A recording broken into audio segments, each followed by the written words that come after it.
If you want joining us, I am Alan Kurzner, director of the Temple University Entrepreneurship Academy, which is focused on spreading entrepreneurial thinking and doing across the university and with our constituencies.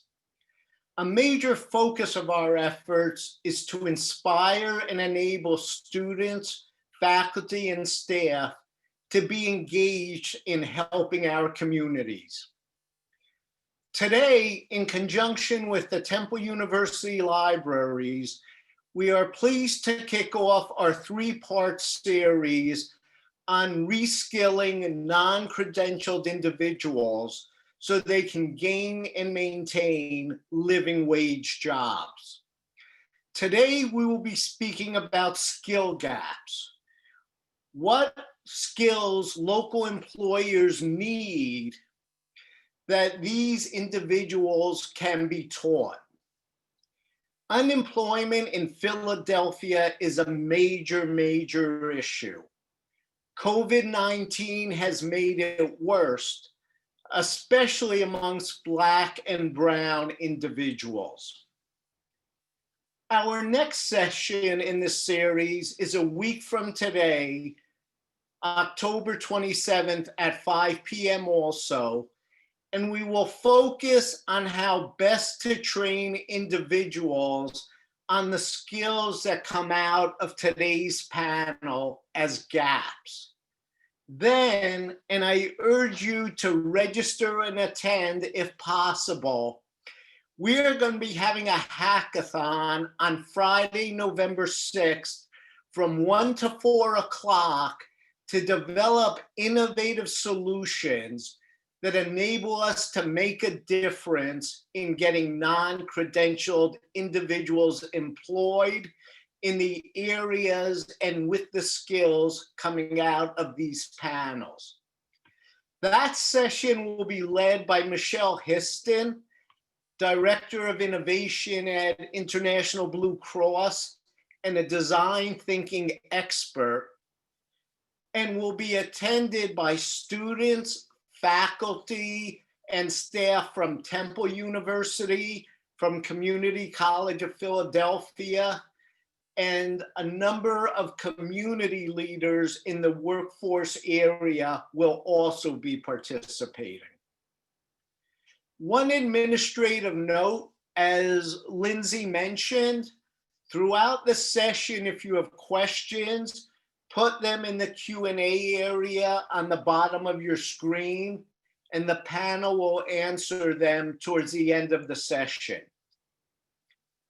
Without further delay, I'd like to introduce our moderator, Brendan Conlin, Chief Program Officer of Congreso de Unidos.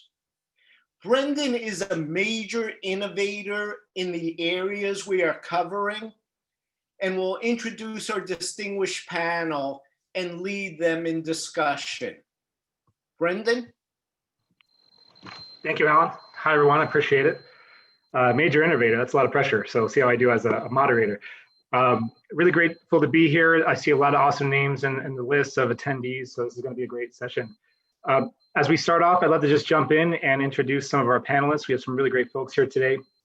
Starting off, we have Barbara Allen. Ms. Barbara Sanford Allen has over 30 years of experience in workforce development in the public and private sector as an administrator, consultant, analyst, trainer, and teacher. Presently, she's a consultant at Philadelphia Works, and she works to provide guidance to the Southeast Pennsylvania Manufacturing Alliance. It's a combined industry partnership with employer representation from the manufacturing, rotorcraft, and logistics and transportation industries. So looking forward to hearing from her about that. She worked with the U.S. Department of Labor, Employment and Training Administration's offices, including the Women's Bureau and other national programs. Additionally, she has worked directly with the state workforce agencies and served as the vice chair of Pennsylvania Workforce Development Association, which is a statewide workforce agency representing 23 workforce investment areas in the Commonwealth. And also, Ms. Allen is a graduate of St. Joseph University and earned her master's degree in organizational development from LaSalle University. Moving on, we have Ms. Zakiyah Ali. And with over 20 years of experience as a workforce development practitioner and human services professional in the corporate, higher education, nonprofit, and local government sectors, Zakiyyah utilizes a systems thinking approach to developing mutually beneficial, scalable solutions that provide businesses with a pipeline of qualified talent and creates avenues for underserved populations to achieve economic independence through sustainable employment. Zakiyyah graduated with honors from West Chester University with a Bachelor of Science in Marketing and a minor in Psychology, and earned a Master of Leadership Development from Pennsylvania State University, Great Valley. She also holds a Senior Certified Professional certification from the Society for Human Resource Management, a Professional Human Resource Management credential from Villanova University, and is a graduate of the Women's Leadership Series through Temple University's Fox School of Business Center for Executive Education. Looking forward to hearing from you as well. Lots of deep well there. Makeeda Holley.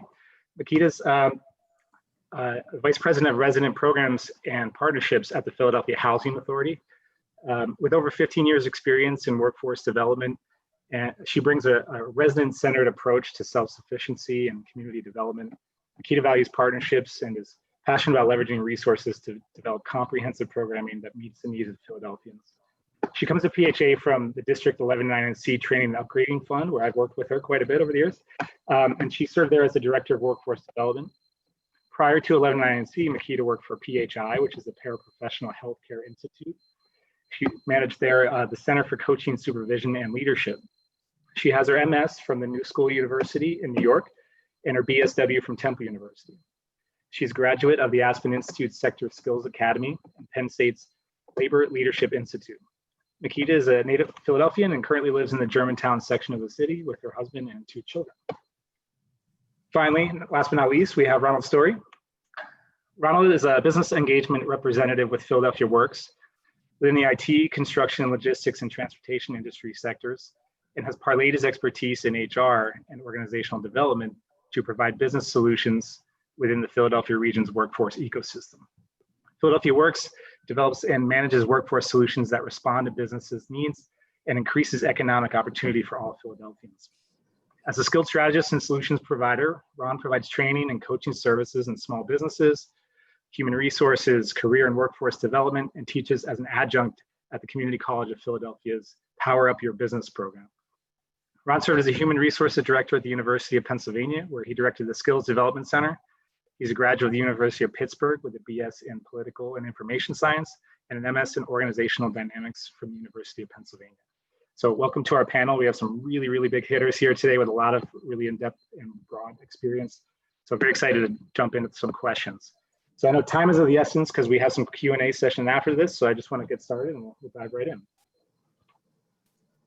So first question goes to Zakiyyah. I think with your work looking kind of broadly at Philadelphia, could you talk a little bit like what's the situation for non-credentialed individuals in Philadelphia, and how is it changing the last 6 months? I think so many of us are trying to figure that out and really be adapting to the changes. What are you seeing, and what are some particular things that you recommend? Great, thanks, Bernie. I'll say that, when we talk about non-credentialed individuals here in Philadelphia, in light of what's happened with COVID and the many layoffs, we actually go down to kind of the minimum standard for being credentialed as a worker, which is the high school diploma or equivalency. And so part of what we saw in terms of the data and research that came out is that in that first sort of 6 weeks of closures and unemployment from March 15th to kind of May 31st, 68% of the unemployment filers did not have a high school diploma or GED credential. And that's really the minimum required educational credential for employers to hire workers. And so for individuals that want to connect to living wage jobs, they have to have a high school diploma or equivalency. And so that's one big glaring opportunity area that we know existed, but with COVID, it really exposed it very drastically as an area where we must upskill and help those individuals get to that minimum credential. I'll also add briefly that many of those individuals actually stopped their education around 11th or 12th grade. So they actually were almost close to completing high school. And so for many of them that have worked, they have experience, which counts for something, but we want to make sure that they get that minimum educational credential. So that's kind of where we focus on in terms of credentialing and making sure people have that baseline educational requirement. Thank you so much for that. Yeah, it's definitely a broad spectrum. I think we're seeing so many folks that are being affected most adversely are experiencing these things. So this is something for us to really focus on. But maybe going a little deeper for the group, and maybe if we could even just start with Barbara. I'd love to hear just what's your awareness of the employer base? Are folks hiring underutilized workers? Are there avenues to be able to access from the employer side for this? And particularly, what kind of skills are they looking for? I think a lot of people want to know what should we be training towards, and who are the employers that might soak those folks up. So what I can say is, to just piggyback off of what Zakiyah said, is that yes, and again, I'm only looking at it through a manufacturing lens, that we do have a lot of manufacturers, both locally and regionally, that are hiring. However, we also have not only a credential problem, but we also have a literacy problem. So when we talk about manufacturers, I'm speaking, SEPMA is a collaborative of manufacturers that come together. This collaborative was formed 13 years ago. 13 years ago, their main issue was talent. 13 years today, their main issue is still talent. But they've moved away from necessarily saying that I have to have an individual who comes through the door with all of these skills. They have to have ABC. They have kind of moved to the point where they're looking at just basically someone who has soft skills, who can work as part of a team, who can show up on time, report on time, to be able to kind of understand what's going on. But for them, at their very basic level, because technology plays such a major part in manufacturing today, we're talking about individuals who need to be able to read and write at a 9th grade level. So for them, whereas, yes, I want you to have a high school diploma, being able to just be able to function in that manufacturing environment with the soft skills that I mentioned, and also the other, the basic academic skills that I mentioned, is critical for them. Thanks for sharing that. Lots of adult education folks on the panel too, or in the audience today too. So I think that's definitely a big thing to underscore. I'd love to hear even Ron. You've talked a lot about digital literacy in the IT industry and some of the areas that you've worked in. Could you elaborate on the same question? Like, what are you seeing with the industry that you're involved in? Ron, I think you're on mute. Unmute, Ron. It ties into both what Barbara and Zakiyah shared. When we look at the baseline, is generally looking at a high school diploma or equivalency. And then you look at a variety in the IT sector of other skill sets, both technical and even soft skills. So when we look at some of the technical skills, we would look at skills such as troubleshooting, communication skills, problem solving, even some of the desktop, Microsoft Office, Windows, ability to do research. So that key factor where the reading comes into play is really heavy. I think a little bit later on, I'll share a conversation I had with one of the operations VP at Amazon with regards to literacy in that workplace, both in the warehousing environment and as well as technically with regards to the logistics operations. Thank you very much for that. Brendan, if I could quickly add one other important skill that employers across all sectors always mention, in every bit of research you'll see, is the critical thinking skills, which is kind of the precursor for that, artificial intelligence and that sort of future of work piece. They still need and want workers that can think critically and can problem solve, as Ron said. So I don't want to lose the critical thinking piece. Is very, very important. Thanks for adding that. Appreciate it. And I hope to talk a little more about that later too, because I think that really gets to some of the sub skills and then the innovation about how we upskill folks to do that. I'd love to turn it over to Makeeda. What are you seeing on the PHA side? Sure, yeah.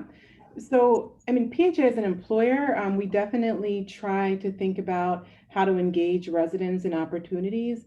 Really, it's been a goal of mine since I've been here over the past year and a half to make sure that we have programs in place that are training and preparing residents to apply and compete and be ready for work, whether that is on construction sites, whether that is property maintenance and management.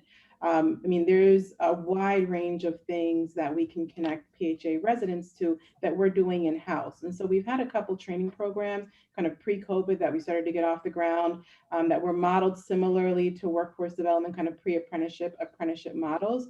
I mean, I think everything that everybody said already is soft skills, critical thinking. Those are kind of the key fundamental pieces. Technical skills we can teach, we can do that. We all, we have skilled instructors in those spaces. We're able to provide on the job real world experiences here for them to actually get out and do work on sites. But it's the critical thinking, it's the soft skills, and I would just add another layer to that. I think that it is, just kind of the trauma that is experienced day to day, the trauma of poverty that one has to navigate that I don't, want to overlook. And I think, one of the things we found post-COVID, or if there, well, as we're kind of in this phase of starting to get things and training programs back up and running and reconnecting with folks, we've been talking a lot about what they've been experiencing in their communities. That's pretty traumatic, and that I think, supporting them and figuring out what the resources they need to navigate that has been a lot of what we're focused on, to be able to kind of help support, think through those plans so they can be ready to show up and work is where we're putting a lot of our energy. And that's also the violence in the city as well. A lot of our young people have been very, very consumed with that on a very personal level. And that is something that we are now working into our conversations, and we're providing support for our staff who's working with residents and with communities, and then of course for the residents themselves. Thanks so much. Yeah, touch on a lot of the depth around the context of which we're working into, and really needing to be conscious of that.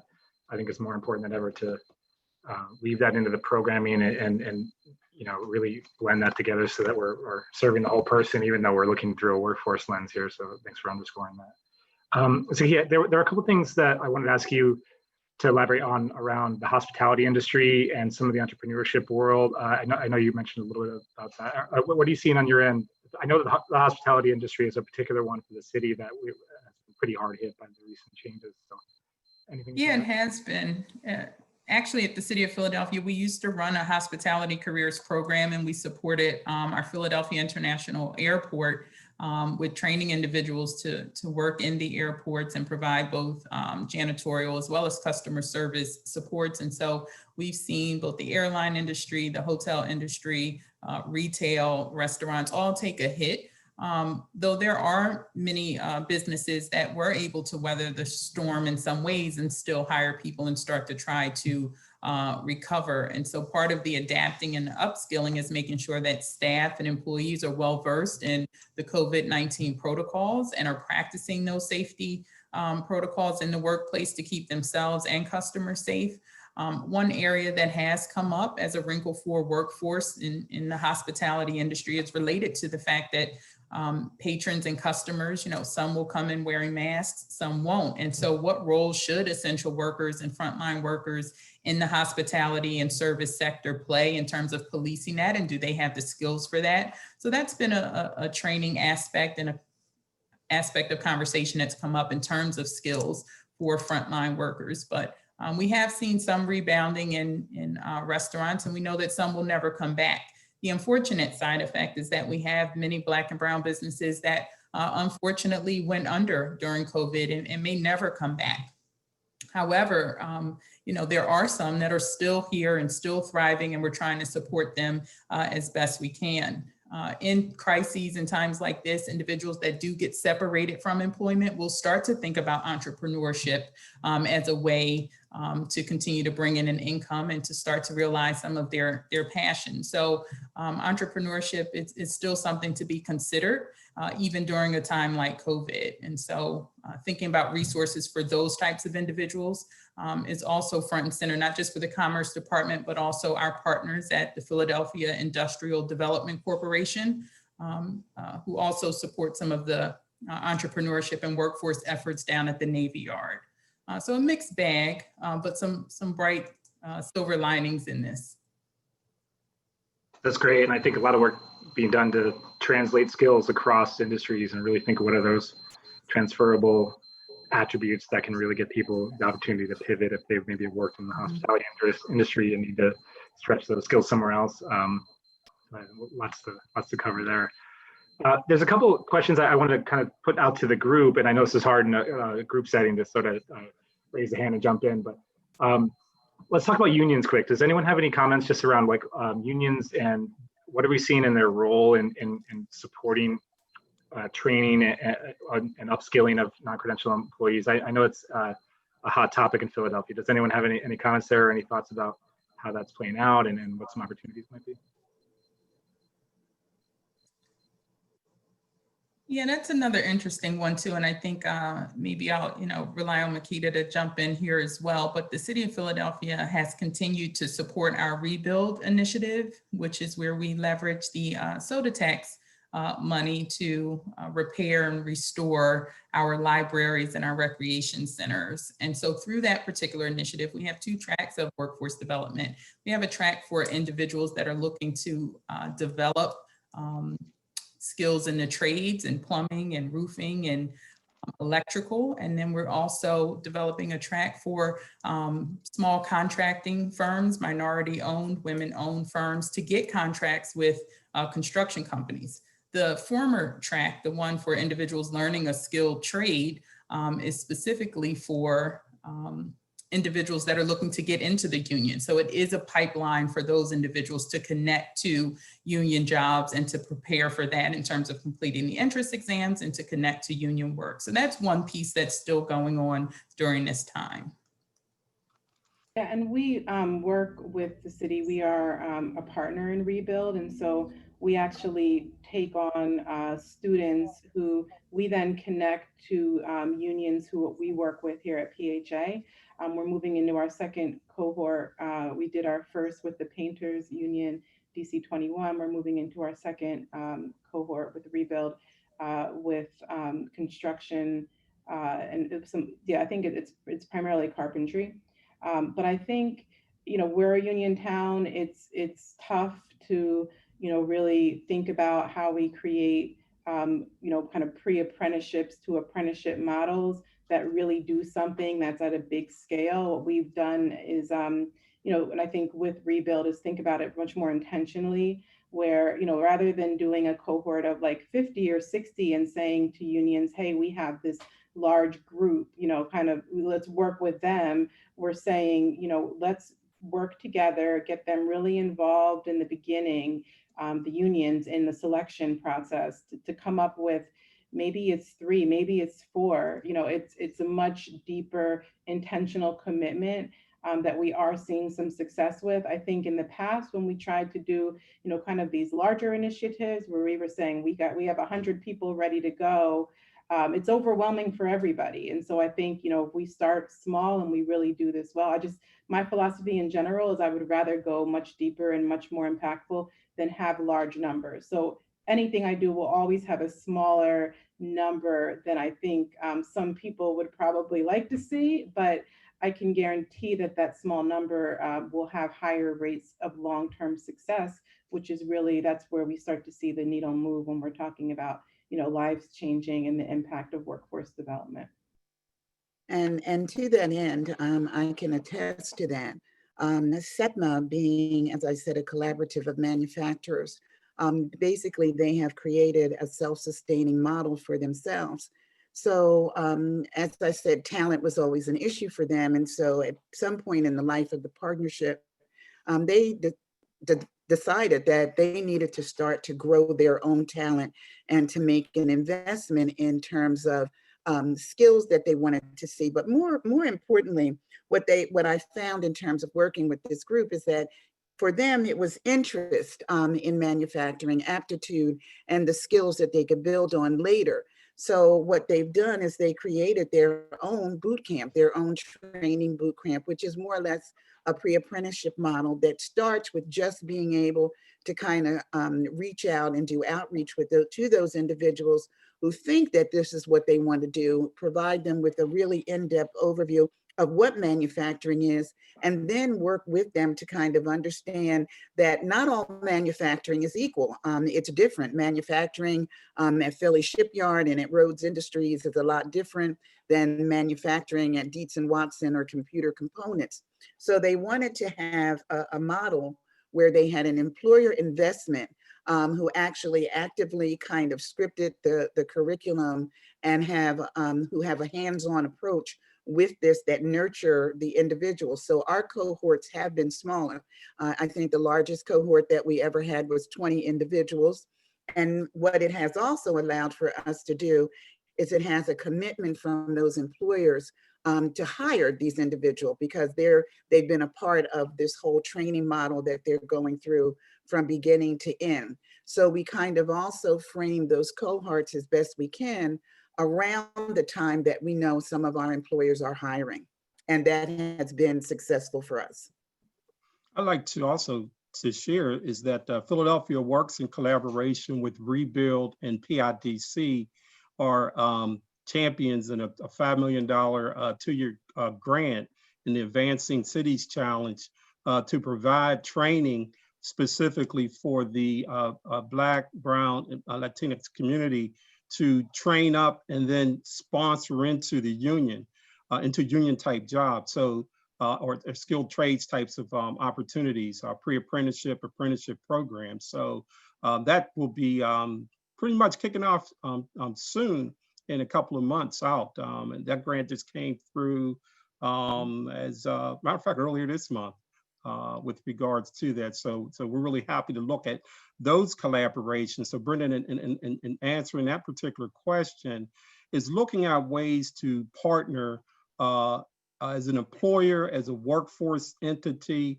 with the unions. As a matter of fact, when I was with the Skills Development Center at the University of Pennsylvania, we created one of the training programs we created in our community outreach for the Skills Center was to partner with Local 98.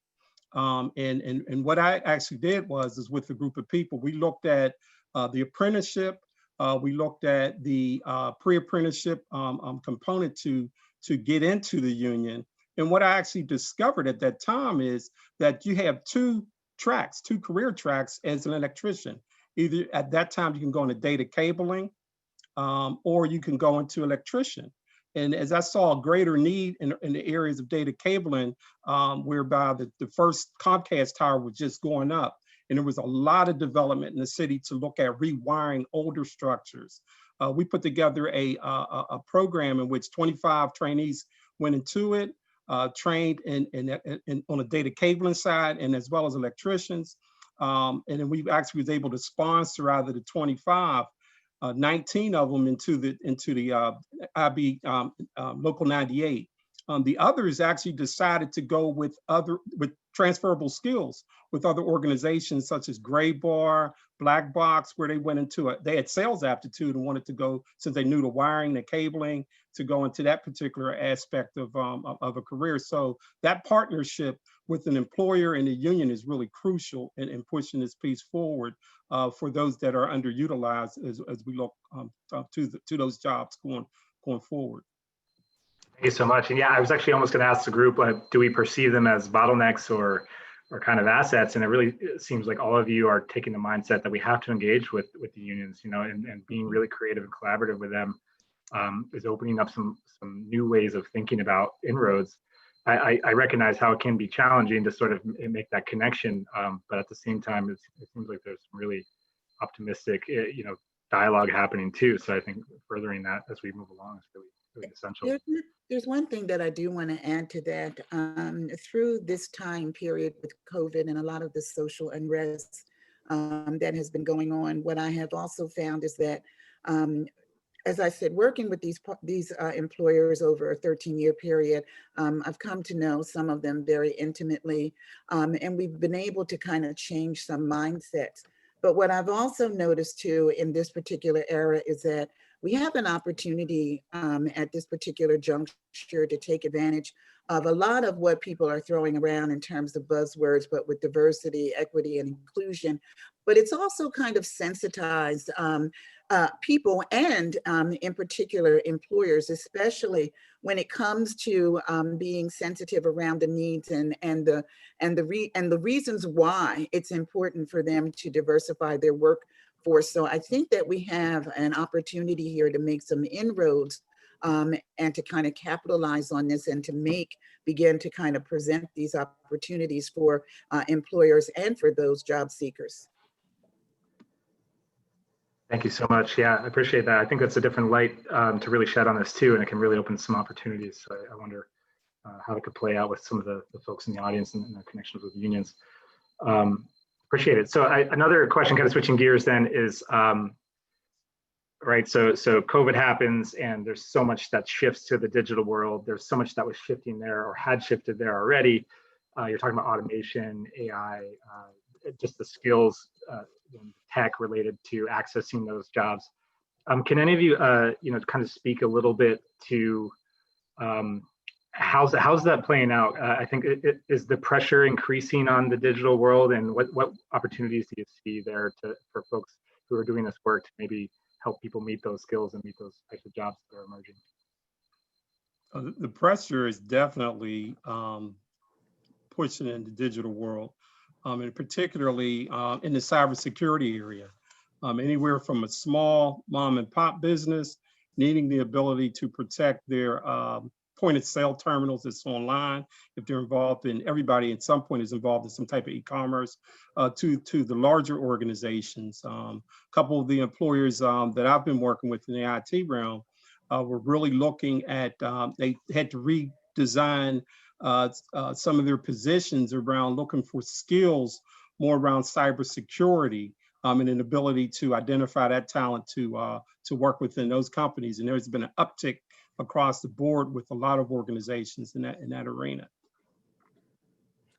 And I'll say, I think, even before we get to, kind of what do the employers desire in terms of digital proficiency and technology skills, one of the things we can't overlook is that to even connect to employers, job seekers have to complete an online tracking, online applicant system. And you need a computer and internet access in order to really submit a high quality application. Sure, there are some jobs you can apply to from your mobile phone, but that doesn't allow you to customize your resume, upload a resume, and really submit a quality application, which often becomes the determining factor of who gets hired and who doesn't.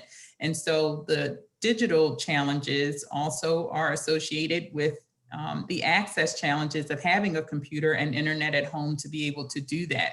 And so there are a lot of factors involved in making sure that job seekers and workers actually have the technology skills to even apply to jobs online. There are no more paper-based job applications out. Everything is online. And so we have to make sure that they have the skills to utilize that technology, do virtual interviews, and actually connect to work in a virtual manner. Thanks, appreciate that. Yeah, there's definitely a lot of adaptation happening. Has anyone seen kind of any additional jobs or shifts in some of the types of things that folks are hiring for that have emerged from this time that are kind of in that digital world? I think so many are interested in seeing like are there new opportunities being created? Are there shifts in the type of work and the type of opportunities people can be accessing? Therefore, how do we as practitioners, point people toward those opportunities and support them to get the skills to get there? Well, in manufacturing, I mean, the shift has been in terms of technology, and it's only increasing and it's unfolding at a much faster pace. In fact, some of our manufacturers are even having difficulty keeping pace with the changes that are coming in with respect to technology. So where you might even have, for example, what we could consider a machine operator position, which is a very basic position coming in, that machine operator that whole machine is guided with technology. So we're talking about the ability to kind of spot any errors when it goes offline, being able to make changes. You let a machine run if it's making nuts and bolts, and you let it run and you don't detect the error or when it's gone off, you're talking about a major loss in terms of resources and investment in a company. So I can't stress, as I said, the technology enough. Not to mention within manufacturing, there is also a big push right about now for them to merge, not only to merge their OT operations with their IT operations. So being able to get people well-versed in terms of this digital divide to kind of bridge that gap, it's going to be essential if we're going to get them and place them into what we're going to talk about, positions where you have a career path and you have a self-sustaining wage. So yes, there are still many jobs in manufacturing where you can come in at a starting entry level as a helper or whatever, but you're going to be limited by your knowledge in that sense. Thank you. Brendan, I mean, it's similar to thinking about making sure that everybody is connected and has accessibility, you know, and is able to kind of move between virtual world and in person as needed is key. But it's also one of the things we're thinking about is how we're just talking about, you know, kind of COVID safety, social distancing protocols in general. And, you know, what does that, making sure that people have, you know, up-to-date OSHA certificates that include, you know, lots around COVID safety, cleaning precautions, you know, things I think, you know, if you think about like what you're putting on your resume to be able to say you went through a property maintenance training program and you also have everything up to date related to COVID. And, you know, I'm sure that there's some official technical name for this now, but, you know, pandemic or whatever, somebody should make one up, right? Like pandemic safety protocol, something, right? So, you know, I think we're making sure that we're incorporating that into, you know, all of our, you know, kind of training programs. And as we're thinking about, you know, what it looks like to bring people back into spaces in small settings, you know, how do we kind of keep each other safe and clean and all of that. So that's just kind of an added kind of new piece to think about in addition to the technology. And very briefly to that point as well, Makeeda, you know, there are many organizations now specifically in the restaurant industry, as well as the hotel and lodging industry that are now going towards sort of personless interactions, if you will, more technology, but they're still using humans in some way. So they're now using like QR codes for you to order off of the menu. There's entry and keyless check-in in hotels. And so staff still have to be able to understand how that technology works, communicate it in a clear manner, and then do problem solving and fix it if it, you know, goes wrong, or do some of, you know, checking on that. And so that piece has shifted as well. As we've also moved towards, you know, less brick and mortar retail and more online shopping, a lot of the distribution and warehouse centers now rely on a lot of technology to manage all those packages going in and out and being shipped. And so utilizing handheld technology, as well as the machine technology is really, really critical and important. Again, predicated on being able to read, being able to communicate well, and having that, you know, the critical thinking and digital proficiency abilities, because it's changing rapidly right before our eyes. Not so much that people get displaced, but just that they have to change and adapt how they use technology in this new way. It's interesting you shared that, Zakiyah, because earlier during the pandemic, when we first went out, probably between April, maybe early May, was in some discussions with the CIO of Honeygrow, and they were looking at ways to retain their employees so they can look at when they would be releasing them, how they would actually utilize the PPP monies, and then not to have their inventory go to spoilage. A common term that everybody's been hearing now is pivoting. They moved to a logistics model and was able to repackage a lot of their produce and their recipes and actually have an online order.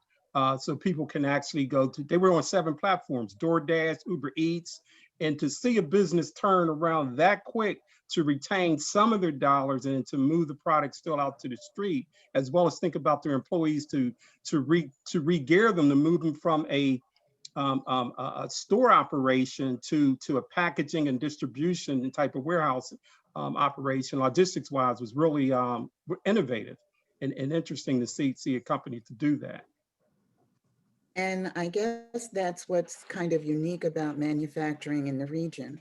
For the most part here in Philadelphia and in the suburbs, manufacturing is alive and thriving. And in fact, many of them are in a race to kind of hire new employees, et cetera. So with respect to COVID, they had, I'm not saying they weren't affected, but for the most part, many of them, to use the quote unquote new word, were easily able to pivot. Some of them never really had any downtime. And if they did, it was only for a moment or two while we kind of worked out who was essential and who wasn't. And as a result of that, their businesses, for the most part, they have been able to, in many instances, depending on what they manufactured, actually been able to pick up new business. And as I was saying to my fellow colleagues at Philadelphia Works, what has happened and what I've seen in terms of a shift is that they're so desperate, in other words, for workers, that some of them are even looking at part-time workers where they never really were looking at these in terms of a work model for them, but being able to kind of meet their workload. And for them, it's kind of really important because what they are doing is some of them are actually turning down work in terms of taking on new projects because they don't have the manpower to be able to meet those production schedules. Thanks so much. Yeah, I think that's a really big thing to stay with, like looking to see what industries are making adjustments and potentially even thriving in this time, because I think it's while it's a lot of stress on the nation for sure, there's also a change and a shift to where certain industries are going to have to pick up some of the pressure, I guess, of the way the world is operating, and so it can create opportunities that we might not have seen coming. I think a big piece for that is adapting our programming and our training and our awareness of what those skills are, so that we can start to program toward that too. I think that's something that can be difficult, myself included, with my team on the programming side. It's like, how do you design a program to recruit folks and train them for an industry that no one on my team has ever done before, right? So I'll give a pitch. This is a Michelle Histan pitch too for the next session, but from a design perspective, we've got to be really mindful of those details. We've got to be super curious about understanding what some of those actual mini skills were. I think Zakiyyah said, like, a handheld scanning device and knowing how to use it is like a really detailed thing that really matters in certain job tasks. And so I think the more we kind of come together and talk and analyze those, and all of us work, our partners and our networks, to really get in those weeds and not make any assumptions about what that is, I think we can really learn fast and adapt.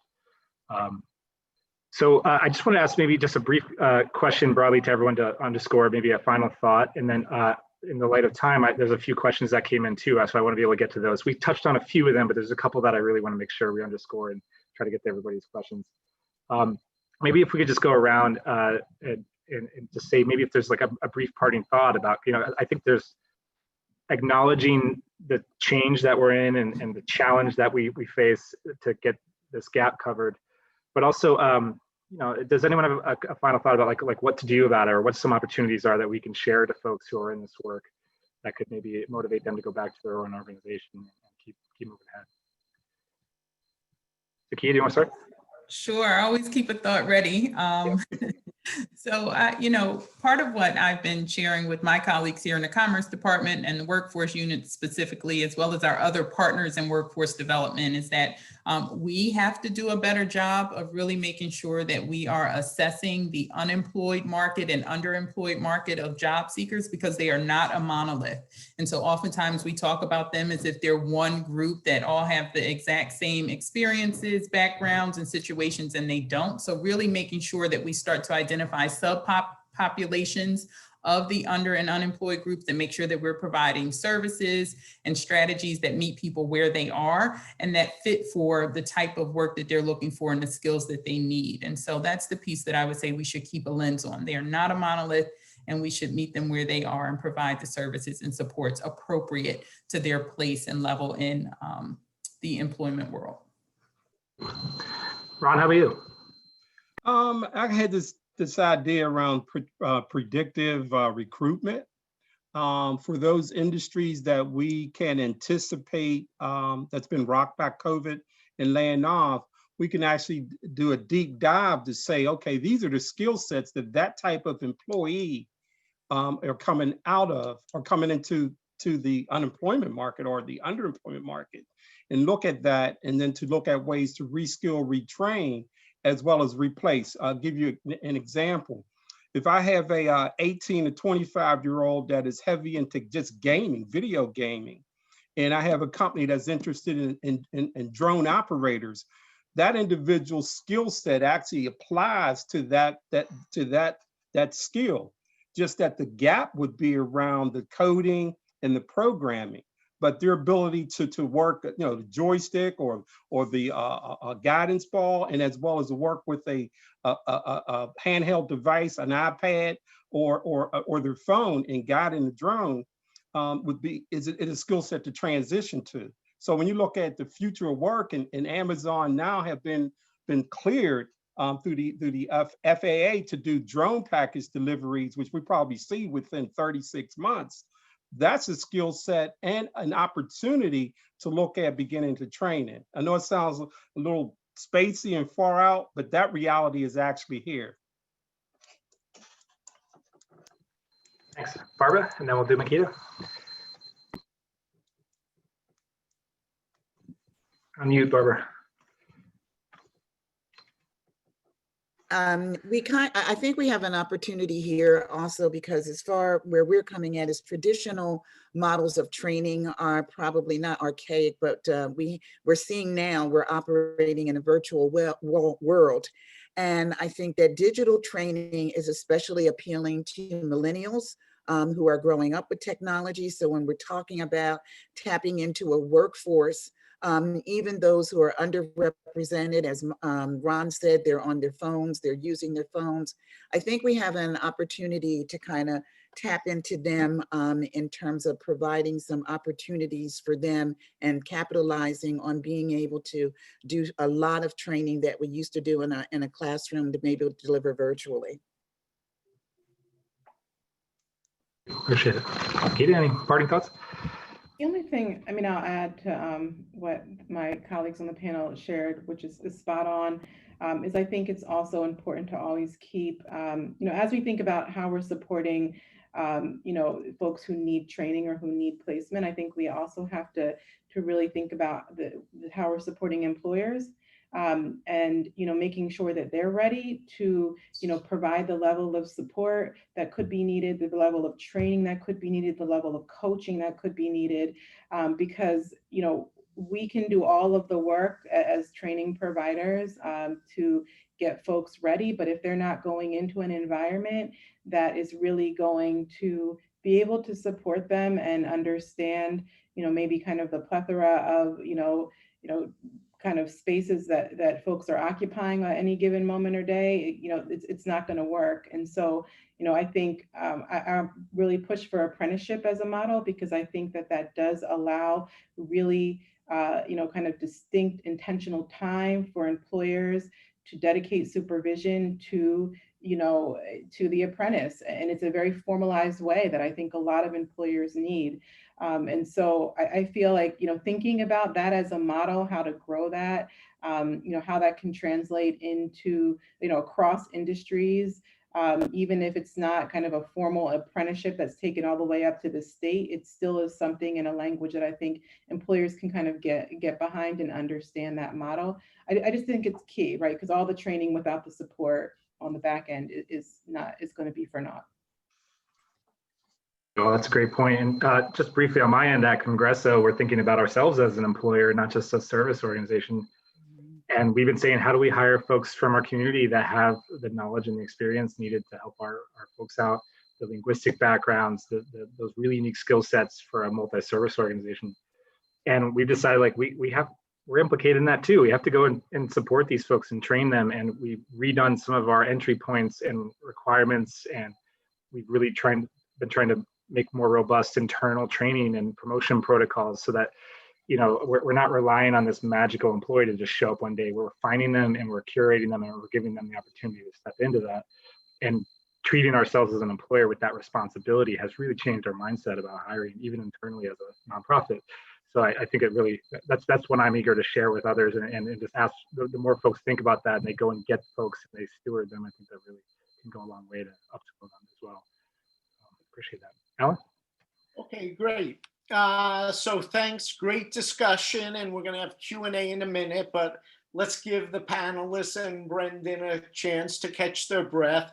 What I'd ask everyone to do, I have just shared a link in the chat box. It's basically a 2-question, 1-minute survey.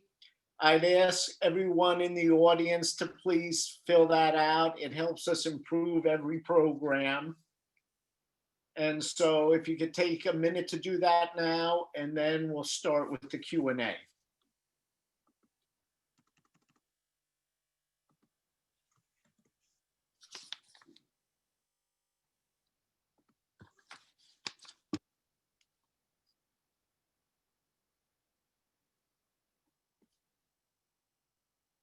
Okay, so Brendan, I'm going to take advantage of my role here. Can I ask the first question? And then I'll give it over to you. So one of the things I expected to hear today was very specific skills for manufacturing, for hospitality, for construction, for horticulture. And there was some of that, but a major theme that everyone was talking about early on was literacy, was 9th grade reading and math, were social skills. How do we teach those skills without actually running mini high school courses? Or is that the way we do it? So I'll say that part of what has been discussed is to do it in a contextualized manner to make it a bit more efficient. So run the workforce training program, and in the context of the job that the participant is being trained for, teach them the literacy components that they need to know. So if you're being trained as an electrician apprentice, the math and the reading specific for that role is what people should be trained in. And so it cuts down on the amount of time that you have to do any sort of pre-class on all the basics of math and reading before someone gets into a program. Again, that is one of the things and strategies that have come up in recent times, to Makeeda's point earlier around apprenticeships. So teach it in a contextualized manner for the job the person is being trained for, because it saves time and it makes it easier to digest and retain that information. So that's just one strategy that has come up. I was involved in some years ago, and the model still sticks today, and it ties into what Zakiyyah said, and looking at the contextual, or what we termed then was experiential. We looked at a model out of San Jose that the Department of Labor funded, a program called CET, Community Education and Training Program.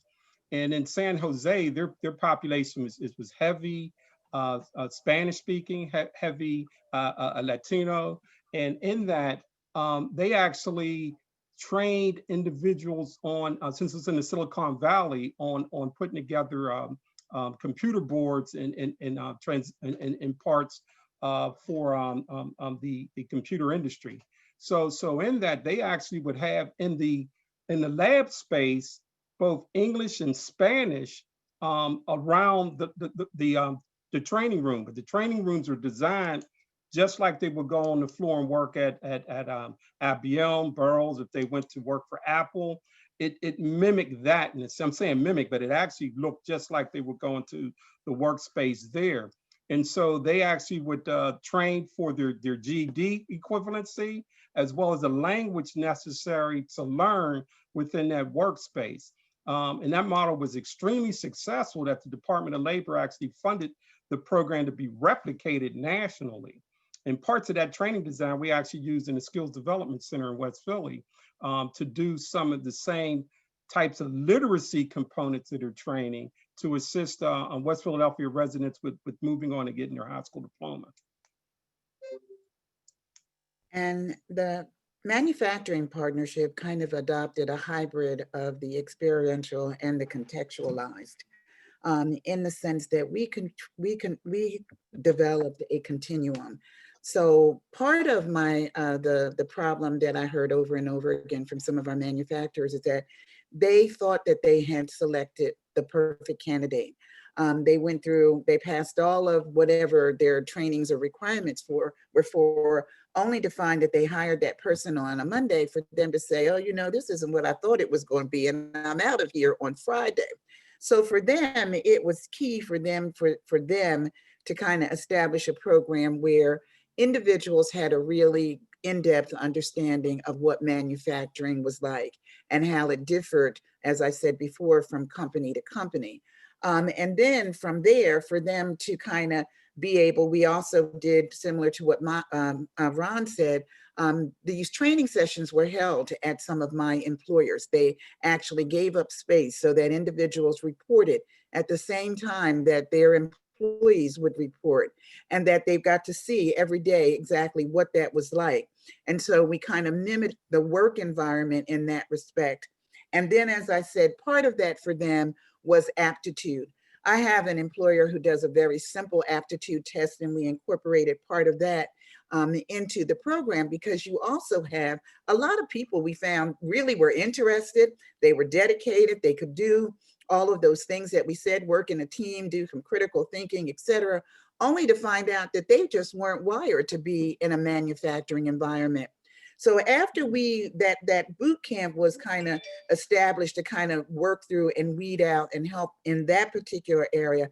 And then we moved on to doing things like in terms of OJT training, and then from either OJT training going in to getting some higher credentials for them. So it was a continuum that the partnership made a commitment to do.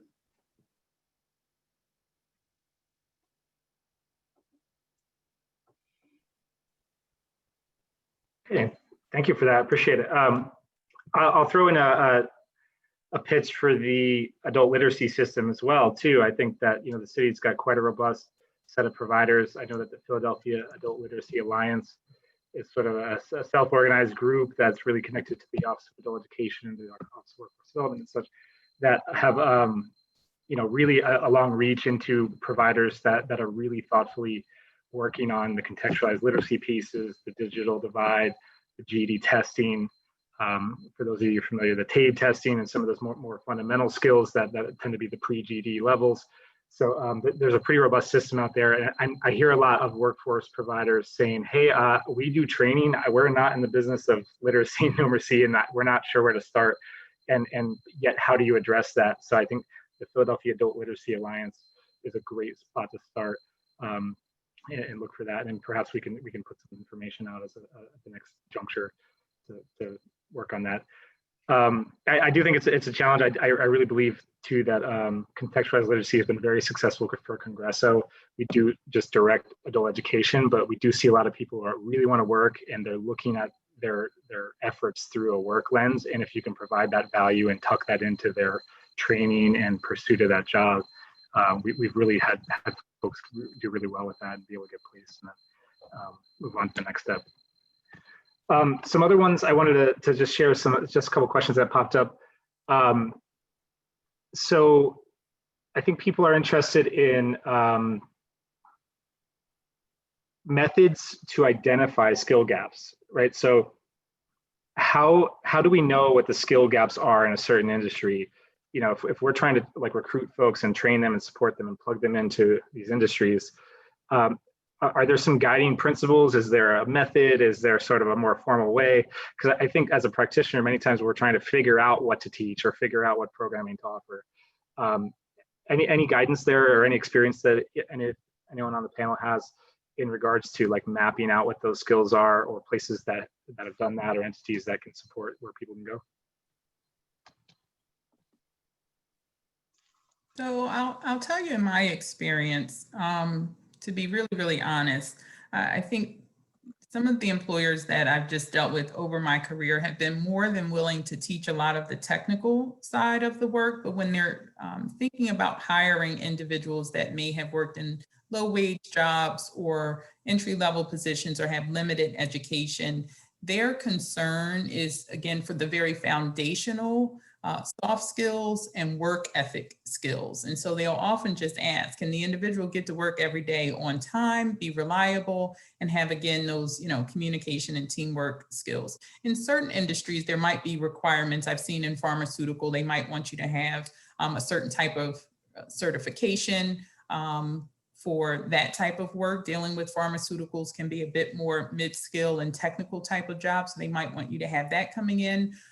As well as, you know, some certifications like the A+ for tech. But for the most part, certain employers that are willing to work with the public workforce system will commit to training and providing some technical skills. They just want to know that the individuals have the baseline work ethic and soft skills to be great employees. And so how can we train and prepare and identify those individuals in that, again, entire pool of under and unemployed job seekers? So I think, again, it goes back to the very basic skills that employers are looking for.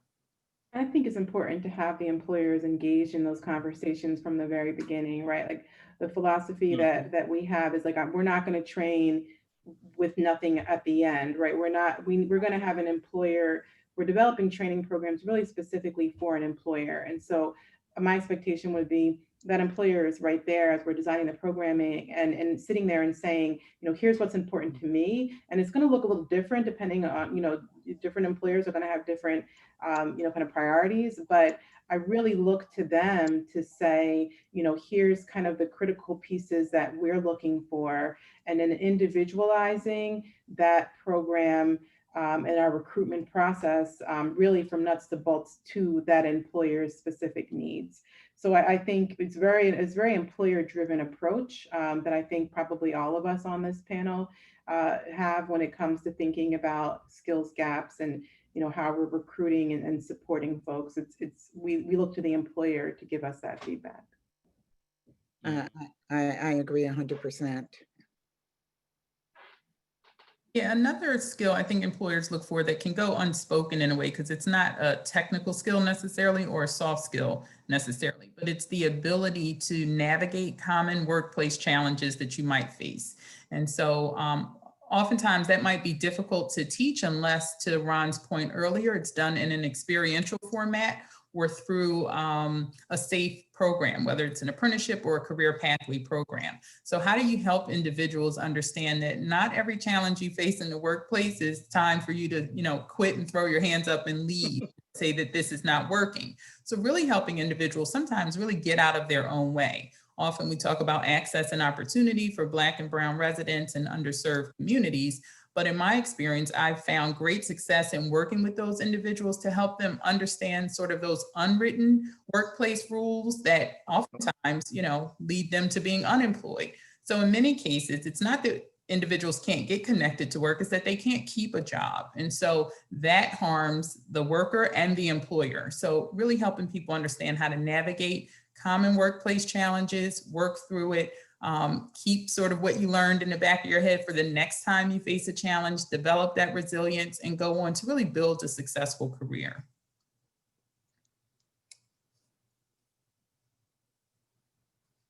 Thank you very much. And just a quick fact check for me is in referencing the adult education system, the recent kind of reorganization at the city level where the Office of Adult Education and the Office of Workforce Development have been aligned under the Office of Children and Families and connected to the community schools effort too. So some shifts there The Philadelphia Adult Literacy Alliance is a separate sort of self-organized group of providers in the city that's alive and well and strong too. So I think that's kind of an independent piece there. Just wanted to acknowledge that for folks who might maybe looking to follow up, and I'll see if I can get some information for that too. Maybe we can send that after folks reach out. Yeah, I'm still in the city right now presently, but unfortunately the Office of Workforce Development and the Office of Adult Education were both eliminated. And so some of the provisions of services for adult learning have been aggregated under the Office of Children and Families. But we still have a small workforce unit within Commerce so that we can both be connected to businesses as well as our partners on the panel here at Philadelphia Works and PHA and the like. Thank you for saying that more eloquently than I could. I appreciate that. And I want to make sure we have the accurate information too, because I think there's some emerging changes in the city trying to align to those strategies. And I think that underscores another piece for this too, is as a provider or folks in the stakeholder mix of trying to figure this out, really staying connected to those different stakeholders and the city strategy is really essential.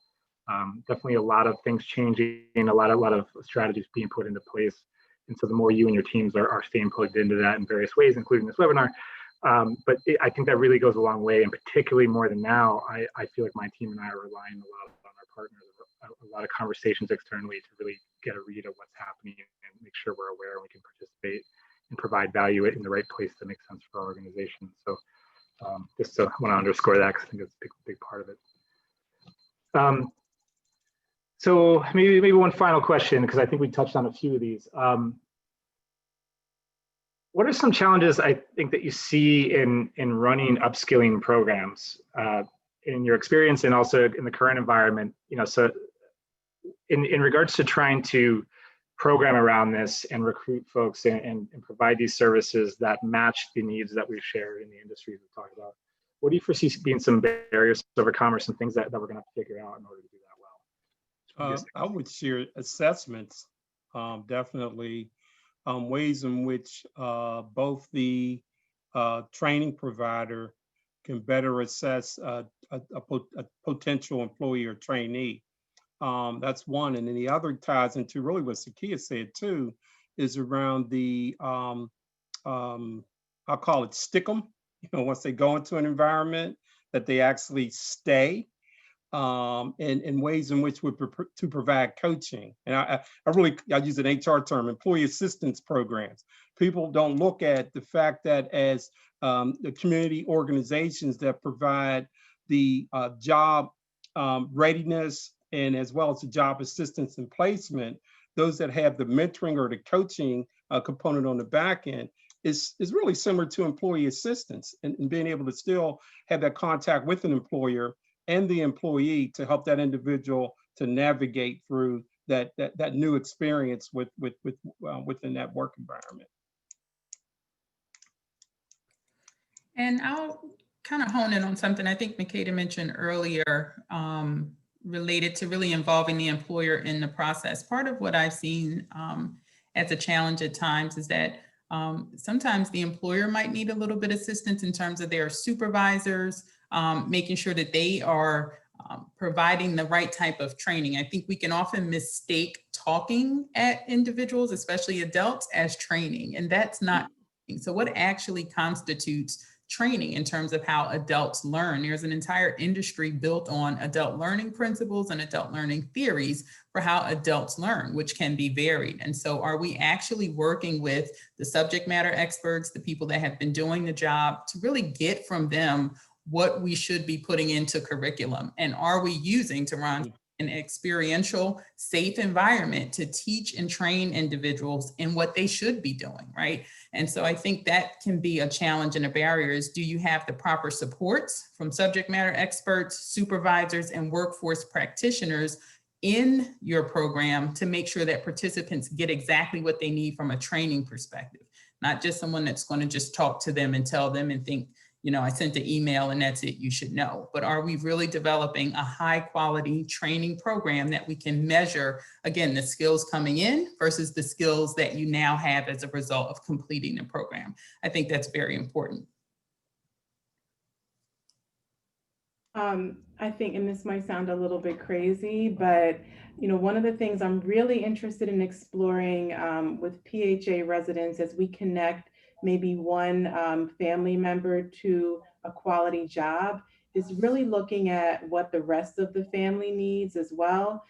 Because often what we find is what's going to get in the way of that person's success are going to be other, dynamics or other elements that exist within their families. It might be because their partner, is struggling with something, addiction or their own employment. I think all of us experiencing, the pandemic and kind of these things that change so quickly for all of us, I think made us as employers think a little differently about how we support employees, right? Like what childcare supports might an employee need, so talking a little bit more holistically about what is going on in your whole family that could impede your success or could contribute to your success. I mean, these are things that we're looking at and thinking about a little different.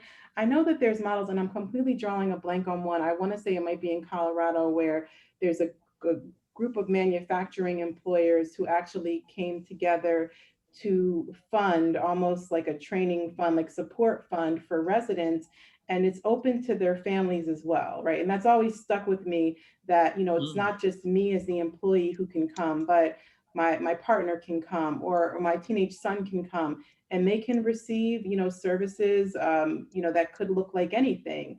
But I think it's important to recognize that so much of what gets in the way for folks around their success and their ability to make it stick, Ron, like you said, is other dynamics and other things that they have to account for that's going on. And I think just also thinking about then how they can become a cohort. And I'm always a proponent of cohort models, because that is, bringing a group together to trust, support, depend on each other, and really building their social capital, right? Because we're not going to be here, they're going to have to kind of keep things going, keep the energy there. And, so if they can support each other and figure out what that looks like for themselves, like that's always for me, like that's the goal, right? Like I want to be able to remove ourselves as training providers and as the expert and really give it back, hand it back to the community. And can I add to that point? I think, Makeeda, you raised something that's really, really interesting.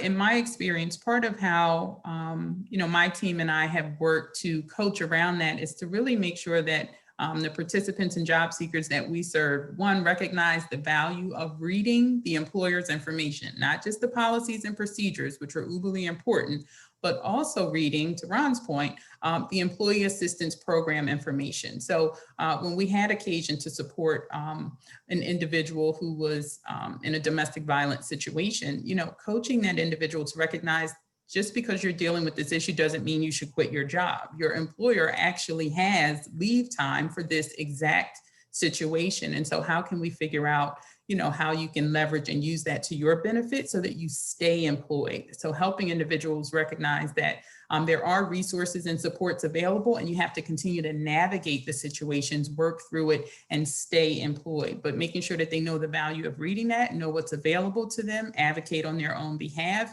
and ultimately stay employed. I think that's an important component to include in terms of leveraging those services and supports. The idea is that you stay employed. Thank you. Leave a little bit of space, Barbara. Any thoughts on that question? Just kind of some of the barriers or the challenges or considerations for the programming? No, as I said before, I agree with all of my colleagues here. Having the employers involved in terms of the initial design and participation has been something that has been very successful for SEPMA. As I mentioned, or may or may not have mentioned, this program is completely employer supported. So they have supported this program, the initial design of it, the curriculum development, and they continue to stay as actively involved in terms of interviewing, hiring, participating in the program throughout. And they also do provide that coaching and support. One other thing that I also wanted to mention too is that getting a group of employers involved and getting them to understand the public workforce system, or just the workforce system in general, I think is very critical. these employers that I work with are 100% committed. They're looking to kind of develop a workforce that they can, not only for today, but looking at being able to have a workforce for the future. So they've made a commitment so much that I've even had one employer who has, in terms of a manufacturing environment, I don't even know how it functions, because he has about maybe, I think, 15 different languages that are spoken, and I'm trying to figure out how he makes that work. But basically, he made the commitment to kind of work with his employees in terms of navigating, making sure with respect to safety aspects that they all understood, coming back to what Zakiyyah said, making sure that they had all of the resources and support that they needed to be successful in that environment. So I think just having that buy-in from employers from beginning to end is critical. One last real quick piece, Brendan, I would say that inflexible funding can be a barrier. So for programs, apprenticeships, whenever you can either secure flexible funding, whether it's through donations or philanthropy, please try and secure flexible dollars. It's so very helpful. And the program that I ran at the City of Philadelphia called City as Model Employer, where we trained and prepared our own workers for entry-level civil service city jobs, we utilized grant funding, very, very flexible grant funding, to actually pay off parking fees and fines with the Philadelphia Parking Authority so that our participants could get their driving licenses restored, those privileges restored. And that was a huge aspect. So employers do require the driver's license as a credential for many positions. I didn't want to lose that as a credential that's important, but flexible funding that helps you get other barriers out of the way for participants, I think is very important. Thanks, and I'll give my final pitch for the design piece too, and Congreso has a lot of very strict funding, and so we're thanks for saying what I think so many of us probably face. But we really also on our end, we apply for flexible funding and really do that creatively, but on the strict funding, we really work to map those programs out, to check our data, to follow those stories, and we try our best to share those with our funders. And we have so many great funders who have changed the dialogue and they become partners with us and they're learning alongside of us. And I think that's made a huge difference, and I really advocate for that, because a lot of the funding is from a strict source. The stakeholders that manage that, as they get in the game, they really like partner with you. They're able to support that flexibility to the extent possible, and that's really gone a long way for us.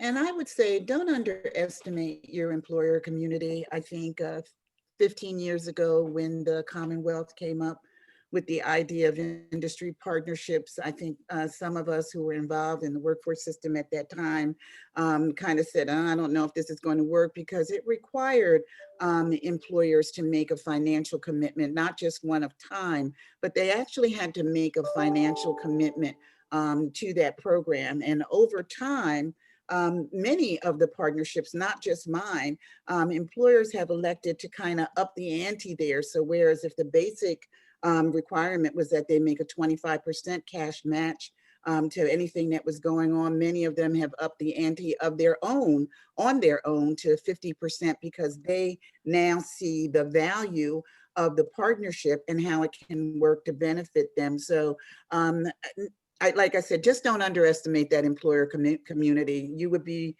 surprised at what they're willing to commit to if they know that it's going to be value there for the end, at the end. Thanks for sharing. That's just such a great point too. As a critical stakeholder, they can really get invested here, and they are willing. So thanks. That's amazing. So, well, in light of time, I know this was a deep well, and we could keep going. I just want to turn it back to Alan and be able to keep us moving to the next steps. But I'll say on behalf of myself, it's been a real pleasure. Thanks so much to all the panelists and everybody. Really appreciate all of your insights. Thanks. So I would like to thank everyone who participated. These individuals are very, very busy, but hopefully everyone can see their passion. And I will tell you that after speaking with them individually and on this panel, I'm a lot more optimistic about Philadelphia's future than I was previously. And that's the honest truth. So thank you for sharing your thoughts. Keep up the passion and keep up doing great work. For the attendees, we did not get to all your questions. What we will do is we will try to take some questions and direct them to the panelists. And if they have time, they will respond and we will circulate those. There was also a request for contact information of the panelists. We will follow up with the panelists offline. And if they're willing to share their contact information, we will get that to all the attendees. So thank you again, Brendan, Makeeda, Barbara, Zakiyyah, Ron. It was great. And also, please, if you enjoyed tonight, sign up for the next session a week from tonight and tell your friends and your colleagues about it. So we hope to see you all on the 27th, and have a good evening and stay safe. And thank you, everyone. Good night, all. Thanks, everyone. Good night. Thank you. Good night, everyone. Thank you.